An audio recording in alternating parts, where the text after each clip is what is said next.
ये है आरजे कार्तिक की 1 मिनट स्टोरी। ये कहानी एक मल्टीनेशनल कंपनी में काम करने वाले मैनेजर की, जो एक शहर की आउटस्कर्ट्स में, जहां पर नई नई कॉलोनीज बनती हैं, वहां पर एक मकान लेकर के रह रहे थे। उनकी कॉलोनी में बड़े सारे मकान खाली थे। ऐसे में चोर जो हैं बड़े दिनों से उस कॉलोनी पर निशाना लगाए हुए थे।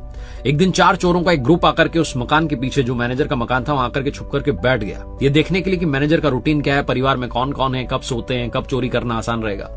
तभी मैनेजर साहब शाम के समय आए और घर में जाने की जगह घर के पीछे वाले हिस्से में आए और जो आम का पेड़ था वहां उन्होंने बैग में से कुछ निकाल करके रख दिया। चारों चोरों की आंखें चमक गई कि क्या छुपा रहे हैं मैनेजर साहब, जो कुछ है इस पेड़ के यहीं पर है, घर में कुछ नहीं है। उसी रात को 1 से 2 के बीच में चारों चोर चले आए उस घर में चुपचाप और उस आम के पेड़ के आसपास ढूंढने लगे कि क्या छुपाया था। पूरी रात बीत गई लेकिन उन्हें कुछ नहीं मिला। 3 रात तक वो आते रहे लेकिन उन्हें कुछ नहीं मिला। फाइनली संडे आ गया।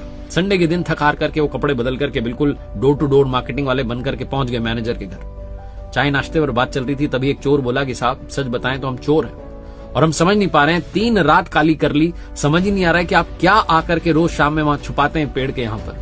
मैनेजर हंसने लगा और कहने लगा, अरे कुछ नहीं छुपाता हूं, एक्चुअली मैं प्राइवेट जॉब में काम करता हूं, इतनी टेंशन होती है, इतना काम होता है, बॉस की टेंशन, टीम की टेंशन, क्या क्या संभालूं। मैं जब घर आता हूं ना तो घर में ऑफिस का बैग लेकर के नहीं जाता, उससे पहले पीछे आता हूं और वो जो आम का पेड़ है वहां पर कुछ छुपाता नहीं हूं, बल्कि अपनी प्रॉब्लम्स को एक एक करके टांग देता हूं, अपनी चिंताओं को टांग देता हूं और बैग खाली करके सारा ऑफिस वहीं पर छोड़ करके चुपचाप घर में आता हूं ताकि घर वालों के साथ एंजॉय करूं।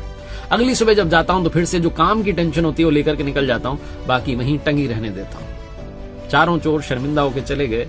ये कहानी लाइफ का सबसे बड़ा लेसन देती है कि ऑफिस को ऑफिस में ही रहने दीजिए, और जो ऑफिस नहीं जाते, जो घर पर ही रहते हैं, हाउसवाइफ्स हैं, जो घर का ही काम कर रहे हैं, उन लोगों को भी टेंशन लेने की जरूरत नहीं है। ऐसे ही किसी पेड़ पर जाकर के इमेजिनरी जो है वो सारी प्रॉब्लम्स टांग दीजिए, भूल जाइए। इतनी चिंताएं दिमाग में रखेंगे तो जी नहीं पाएंगे। जिंदगी बहुत छोटी होती है, आनंद लेना शुरू कीजिए।